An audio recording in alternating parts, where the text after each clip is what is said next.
کہتے ہیں جی انجینئر صاحب کہتے ہیں کوئی بزرگ اپنا پیشاب نہیں روک سکتا. یہ کس آیت حدیث میں لکھا ہوا ہے؟ لکھا ہوا ہے، لکھا ہوا ہے، لکھا ہوا ہے.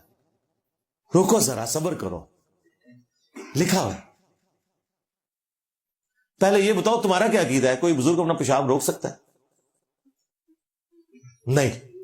تو بس پھر دکھانے کی ضرورت ہی نہیں، اجماع امت ہے اس عقیدے کے اوپر. یہ بتانے کی ضرورت ہے کہ انسان کتنا مجبور ہے. قرآن میں تو اس سے بھی آگے بہت کچھ لکھا ہوا ہے. اس کے لیے آپ میری ویڈیو دیکھ لیں، شیطانی توحید شیطانی بابوں کا فتنہ. بھائی جب تم یہ کہو گے نا کہ عبداللہ شاہ غازی نے سمندر روکا ہوا ہے، ہاں پھر اللہ کا بندہ کوئی کہے گا کہ کوئی بزرگ اپنا پیشاب بھی نہیں روک سکتا. جب تمہارے فرسودہ نظریات آئیں گے نا تو یہاں سے بھی جملے اسی لیول کے اٹھیں گے. ہاں کیوں اٹھیں گے؟ اس لیے کہ یہ ہمارے امام کی سنت ہے، خلیفہ راشد سیدنا ابو بکر صدیق رضی اللہ تعالیٰ عنہ. مولا علی کا عقیدہ تو آپ نے سن لیا، ابو بکر کا بھی عقیدہ سنیں. صحیح بخاری میں کم از کم 4 جگہ پہ یہ حدیث ہے. نبی الاسلام کی میت رکھی ہوئی ہے، حضرت ابو بکر حجرہ عائشہ میں داخل ہوئے، نبی الاسلام کے چہرے اقدس سے کفن کو ہٹایا، ماتھے پہ بوسہ دیا، کہا یا رسول اللہ، اللہ تعالیٰ آپ پہ 2 موتیں جمع نہیں کرے گا. کیونکہ باہر حضرت عمر نے تلوار اٹھائی ہوئی تھی اور وہ یہ کہہ رہے تھے جو یہ کہے گا کہ نبی الاسلام دنیا سے تشریف لے گئے میں اسے قتل کر دوں گا. اس کا یہ مطلب نہیں تھا کہ حضرت عمر کا یہ عقیدہ نہیں تھا کہ نبی الاسلام نے دنیا سے نہیں جانا، انہیں پتا تھا، لیکن انہوں نے غلط تعویل کر لی کہ نبی الاسلام نے چونکہ وعدہ دیا ہے، بخاری مسلم میں آیا کہ عنقریب رومن اور پرشین امپائرز گر جائیں گی. حضرت عمر یہ سمجھتے تھے نبی الاسلام کی مبارک زندگی میں یہ ہوگا. تو جس طرح حضرت موسیٰ علیہ السلام 40 دن کے لیے کوہ طور پہ چلے گئے اور پھر واپس آ گئے تھے، نبی الاسلام بھی ڈورمنٹ پوزیشن میں گئے، واپس آ جائیں گے اور یہ کام پورا ہوگا. لیکن وہ اللہ کی مرضی تھی خلفائے راشدین کے دور میں پورا ہو، تاکہ بعد میں جو کتے بھونکے خلفائے راشدین کے اوپر ہم انہیں بتا سکیں کہ هو الذی ارسل رسولہ بالہدی ودین الحق لیظہرہ علی الدین کلہ. وہی اللہ ہے جس نے اپنے محبوب علیہ السلام کو الہدا اور دین حق کے ساتھ مبعوث کیا تاکہ اسے تمام ادیان پر غالب کر دے. تو نبی الاسلام کی دعوت حق کی یہ کمپلیشن اور تکمیل خلفائے راشدین کے دور میں جا کر ہو، تاکہ پتہ چلے کہ خلفائے راشدین کے پیچھے اللہ ہے.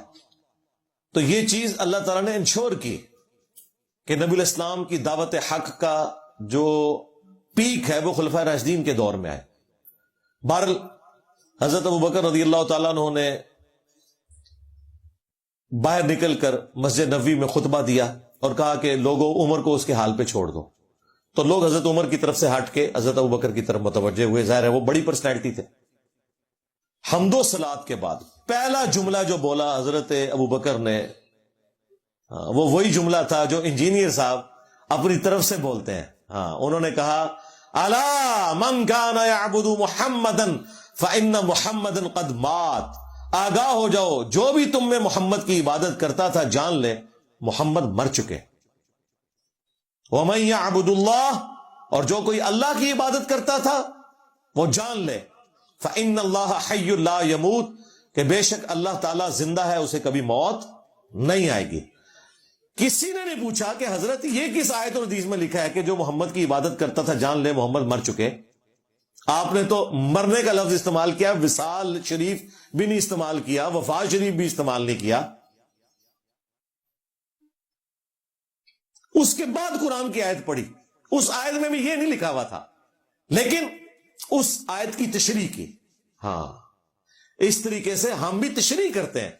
جب اللہ تعالیٰ فرماتا ہے نا اے نبی تم فرماؤ کہ میں تو اپنی جان کے لیے بھی کسی نفع اور نقصان کا مالک نہیں ہوں، تو اگر رسول اللہ کا یہ سٹیٹس ہے تو باب تشائی کوئی نہیں. تو نفع نقصان میں جتنی بھی چیزیں آتی ہیں نا، ان سب کی سب چیزوں کا مالک اللہ ہے. وہ کسی پیغمبر کا، کسی فرشتے کا، کسی بزرگ کا اختیار نہیں ہے. نفع میں کیا آتا ہے؟ سانس، کھانا پینا، زندگی. اور نقصان میں پیشاب کا بند ہو جانا، سانس کا رک جانا. تو یہ ہر چیز اللہ تعالیٰ کے اختیار میں.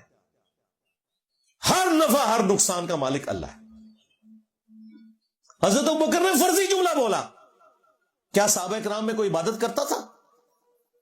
انہوں نے تو 295C لگوا دینی تھی کہ جی تو نے صحابہ کے اوپر شرک کا فتویٰ لگا دیا، ہم میں سے تو کوئی رسول اللہ کی عبادت نہیں کرتا تھا، کوئی صحابی بھی نہیں کھڑا ہوا۔ انہیں پتا تھا کہ حضرت ابوبکر توحید کو اسٹیبلش کر رہے ہیں، یہ موقع ہے اور یہ رسول اللہ کی کامیابی ہے کہ نبی علیہ السلام کی میت کے اوپر نعتیں نہیں پڑھی جا رہی، توحید کا خطبہ ہو رہا ہے۔ میں نے کہا تھا بریلویوں تمہارے مولوی یہ خطبہ ہی نہیں بیان کر سکتے، صرف صدیق اکبر کانفرنس کر سکتے ہیں، ہاں ابوبکر صدیق کا خطبہ نہیں بیان کر سکتے۔ اس کے بعد پھر انہوں نے آیت پڑھی، وما محمد الا رسول قد خلت من قبلہ رسل، محمد تو نہیں مگر ایک رسول، اور ان سے پہلے بھی اور رسول ہو گزرے ہیں۔ افئن مات او قتل، اگر یہ مر جائیں یا قتل ہو جائیں، یا پاکستان میں ترجمہ کر لیں کہ اگر یہ وصال فرما جائیں یا شہید ہو جائیں، تو کیا تم اپنے دین سے الٹے قدم پھر جاؤ گے؟ کیا تم نے نبی کے اوپر احسان کیا کلمہ پڑھ کے؟ یہ تو اللہ کا احسان ہے کہ نبی کے ذریعے تمہیں ایمان کی دولت دی، تو کیا رسول اللہ دنیا سے چلے جائیں گے تو دین چھوڑ دو گے؟ یہ غزوہ احد کے موقع پر جب نبی علیہ السلام کی شہادت کی خبر مشہور ہو گئی تھی تو اس وقت یہ آیت نازل ہوئی تھی۔ اور دیکھیں استعمال کب ہوئی جا کے، پھر اگلی آیت پڑھی، انک میت وانہم میتون، اے نبی تمہیں بھی موت آنی ہے اور تمہارے مخالفین کو بھی مرنا ہے۔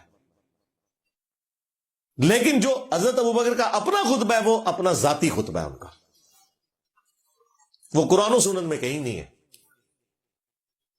لیکن بات کو سمجھانے کے لیے بولنا پڑتا ہے۔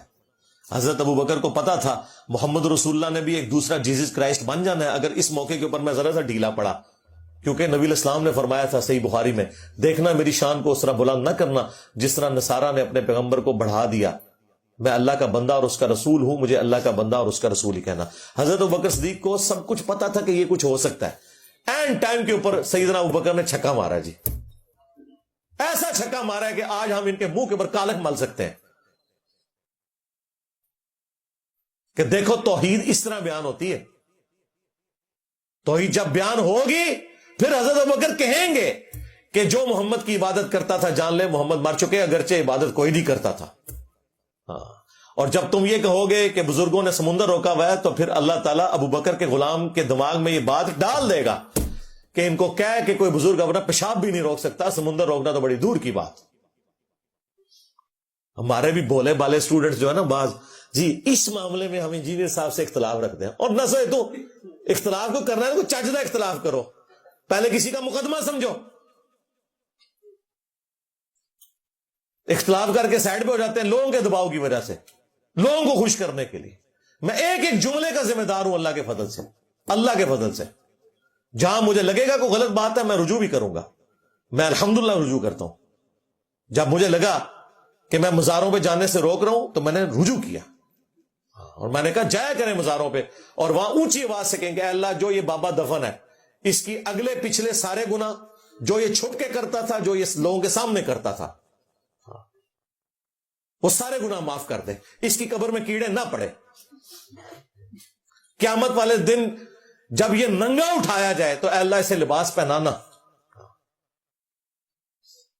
قیامت والے دن جب یہ پانی کی تلاش میں مارا مارا پھر رہا ہو تو حوض کوثر نصیب فرمانا۔ یہ سارے الفاظ بولو تاکہ پتہ چلے کہ کیا اوقات ہے ان کے بزرگوں کی۔ میرے نبی سا ہے ہی کوئی نہیں، تیرے بابے تھے شاہی کوئی نہیں۔ ہمیں آ کے یہ چیزیں سکھاتے ہو؟ اللہ کے بندو، اللہ تبارک و تعالیٰ نے قرآن و سنت میں ہر شخص کے لیے حصہ رکھا ہوا ہے۔ قیامت تک جب جب فتنے اٹھیں گے نا تب تب اللہ تبارک و تعالیٰ اپنے بندوں کے ذریعے کام لیتا ہے کہ ان فتنوں کو ایڈریس کیا جاتا ہے، اور وہ اس دور کی لینگویج بول کے ایڈریس کیا جاتا ہے، ورنہ بات سمجھ نہیں آتی۔ آج کے تو ہمارے میجورٹی پرابلمز وہ ہیں جو آپ کو امت کے مفسرین نے بھی ایڈریس کیے ہوئے نظر نہیں آئیں۔ مثلا اگر آپ سے میں کہوں کہ ابن کثیر نے کہیں علم غیب کا مسئلہ، حاضر و ناظر کا مسئلہ ایڈریس کیا ہوا ہے، استعانت کا مسئلہ۔ جب یہ بیماریاں اٹھتی ہیں نا پھر اسی طریقے سے مسئلوں کو ایڈریس کیا جاتا ہے۔ کہتے نہیں خلافت و ملوکیت کہاں سے آ گئی؟ بھائی جب محمود احمد عباسی ناسبی یہ کتاب لکھے گا خلافت معاویہ و یزید اور دفاع کرے گا بنو امیہ کا جھوٹا، تو مودودی صاحب کو اللہ تعالیٰ اٹھائے گا کہ وہ خلافت و ملوکیت لکھے۔ مودودی صاحب نے جواب